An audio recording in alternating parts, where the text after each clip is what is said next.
Welcome back to Practical Time Series Analysis, and welcome to week 2. Now that we have many of our mathematical and statistical preliminaries out of the way, we can start engaging actual time series themselves.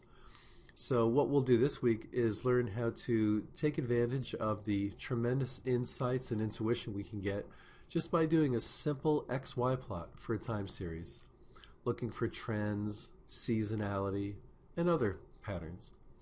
We'll begin learning how to analyze time series with the many functions available to us through R.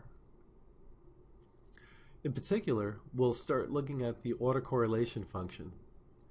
Now, if you just have a sequence of unrelated data points, in essence, if you just have noise, well, you're not going to see much structure there.